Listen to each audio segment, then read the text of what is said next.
Olá, sejam muito bem-vindos ao meu canal. Para você que está chegando agora que não me conhece, meu nome é Raquel. Pega já aí o seu café, o seu chá e vamos meditar na palavra do Senhor. Porque hoje, dando continuidade ao que falamos sobre Jesus ser o tudo que precisamos, nós vamos ver que também somente por Ele podemos ser salvos. Lembra que Jesus disse que Ele é o caminho, a verdade, a vida? Não existe outro caminho. Então, não temos mais como falar que todos os caminhos levam a Deus, porque Jesus, ele se declarou como o caminho. Então, nós veremos também Jesus se fazendo como o nosso sumo sacerdote, aquele que agora está diante do Pai intercedendo por todos os que são dele. E agora nós veremos na palavra do Senhor, né, sobre Cristo Jesus cumprindo agora o seu papel. Mas vamos começar pelo começo. Vamos lembrar que todo o Velho Testamento, ele aponta para Cristo.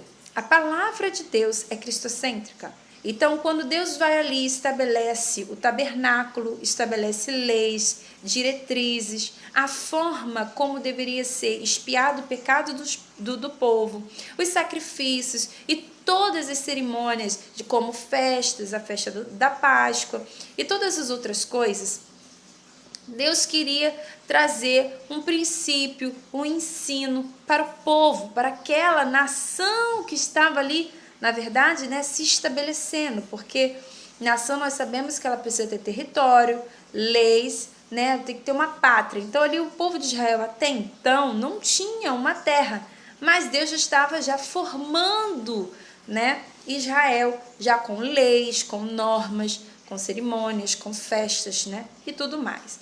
E uma das coisas que nós vemos é no tabernáculo o dia da expiação. Deus institui esse dia para que esse dia fosse um dia onde o povo de Israel jejuasse e se humilhasse diante do Senhor para pedir o perdão dos seus pecados. Lembra que já no tabernáculo, no templo, não é assim.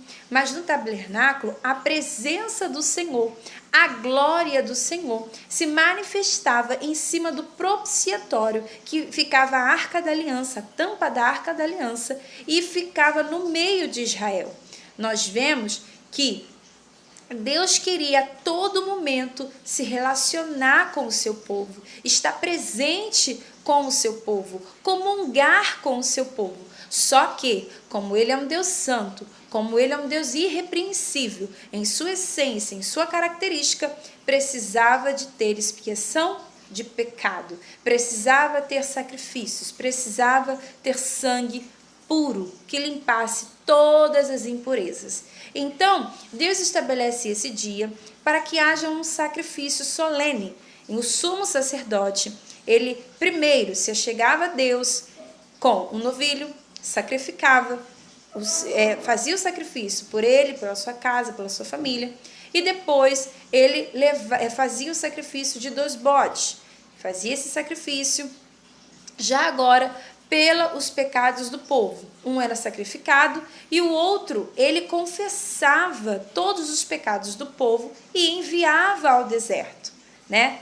Ratificando aqui que eu falei sobre sacrifícios dos 2 bodes. Não, um era sacrificado e o outro era enviado ao deserto, ali agora já considerado como um animal imundo, porque sobre ele estavam todos os pecados do povo.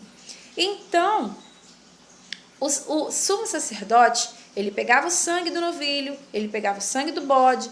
Quando ele entrava no lugar santíssimo, porque somente o sumo sacerdote poderia entrar no lugar santíssimo, onde estava a Arca da Aliança, quando ele ia lá e aspergia o sangue dos animais, ou seja, em cima, né, ali, para que ele pudesse ter a presença de Deus pudesse receber a expiação dos pecados do povo e dele próprio.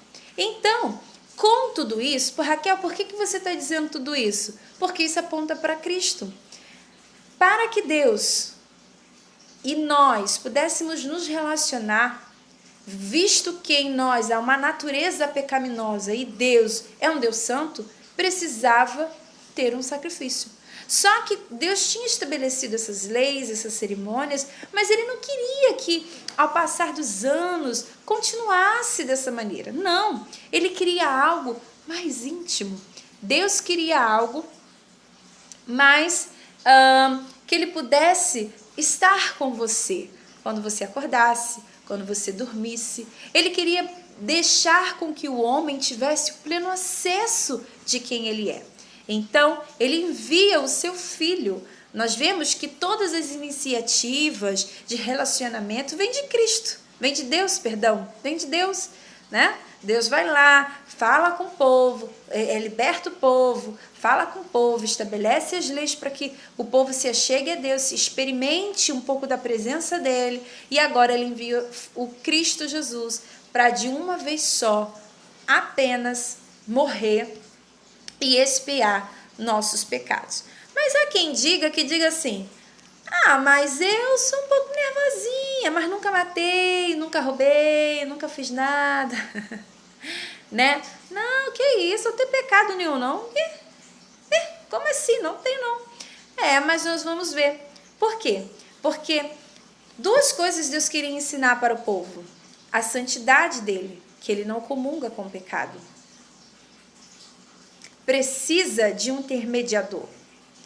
E segundo, que quando nós não pedimos, e não temos o sangue de Cristo Jesus sobre as nossas vidas, nós não temos o mediador, nós não podemos nos achegar a Deus. Fica impedido esse tipo de acesso. Nós podemos ver ali na morte da cruz de Cristo o véu do templo se rasgando.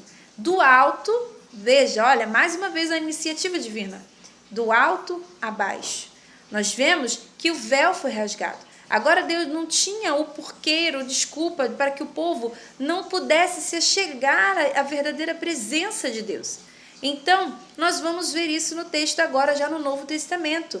Em Hebreus 1:3, na parte B, ele vai declarar assim: feito por si mesmo a purificação dos nossos pecados, assentou-se à destra da majestade nas alturas.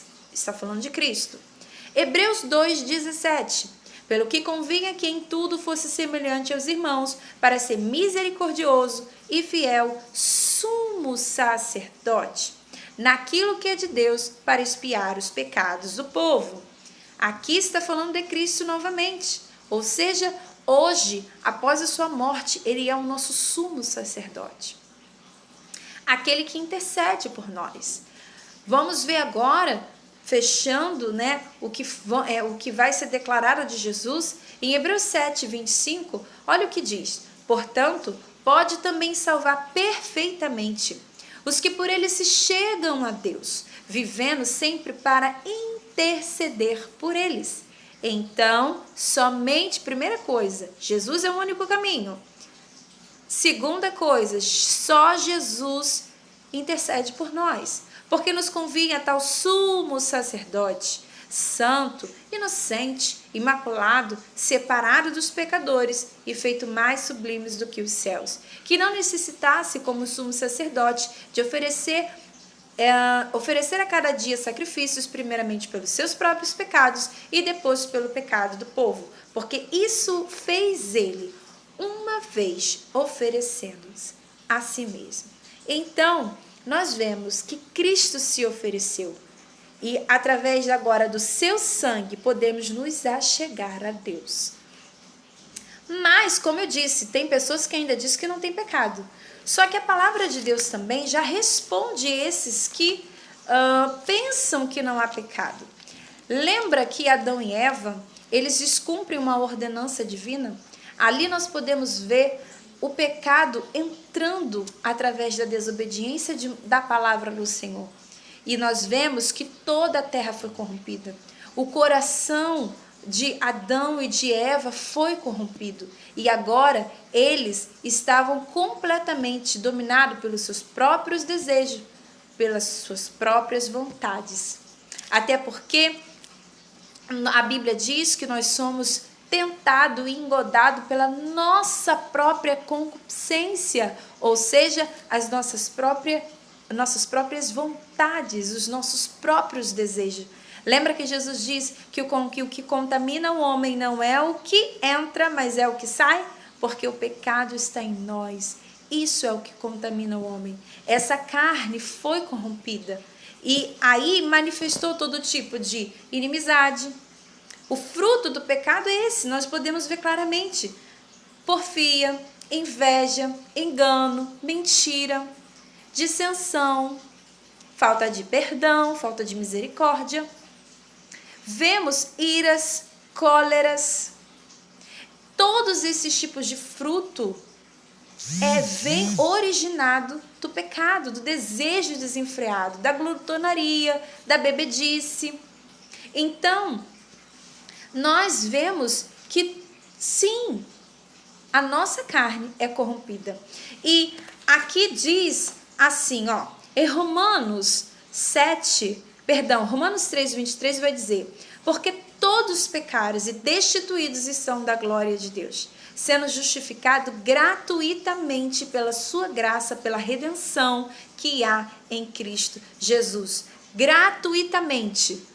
Foi de graça, porque você não pagou, mas não quer dizer que não foi, realmente não teve um preço. O preço esse que teve, foi Cristo que pagou por nós. E gratuitamente, pela sua graça, pela redenção. O que é graça, Raquel? Favor imerecido. Gratuitamente, pela sua graça, ou seja, porque não merecíamos, mas encontramos a redenção em Cristo Jesus.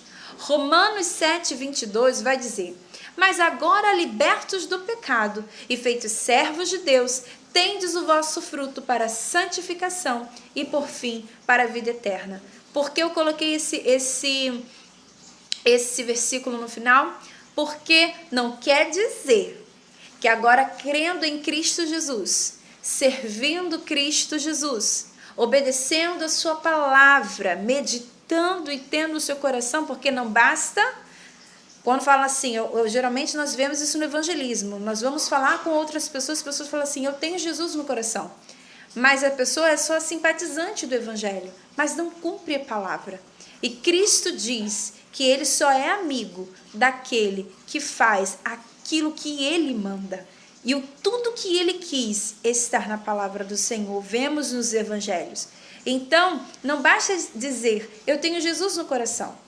Então, aquele que é agora uma nova criatura, entregou sua vida a Cristo, né? Agora tem um livre acesso à presença do Senhor mediante ao sangue de Jesus Cristo que nos justifica, não quer dizer que por causa dessa graça nós vamos viver a pecar.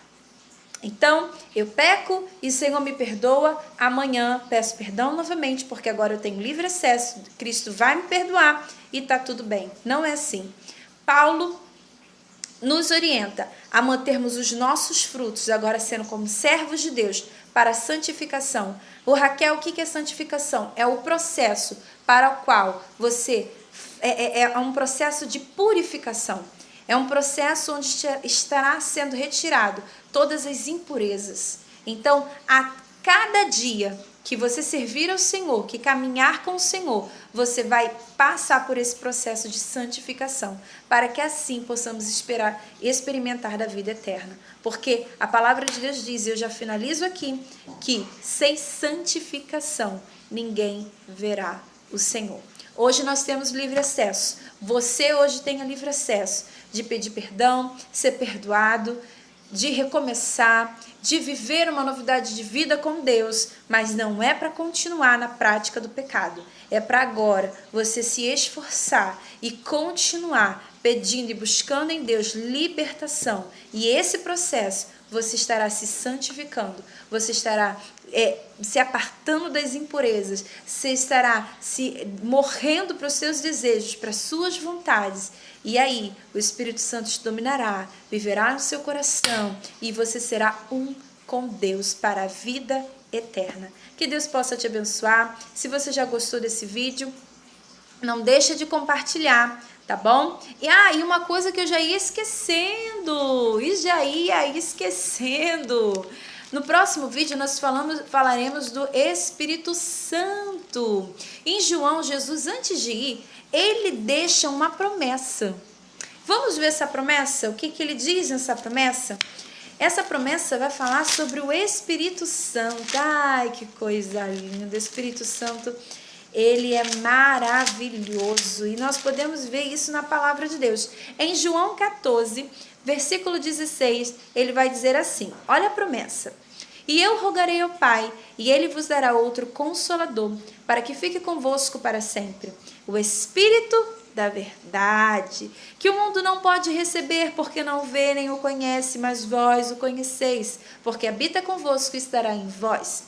Não vos deixarei órfãos, voltarei para vós. Jesus faz essa promessa, e ele diz, aquele que tem os meus mandamentos e os guardas, este é o que me ama. Aquele que me ama será amado de meu Pai, e eu o amarei e me manifestarei a ele. Eu tinha que fechar com esse versículo.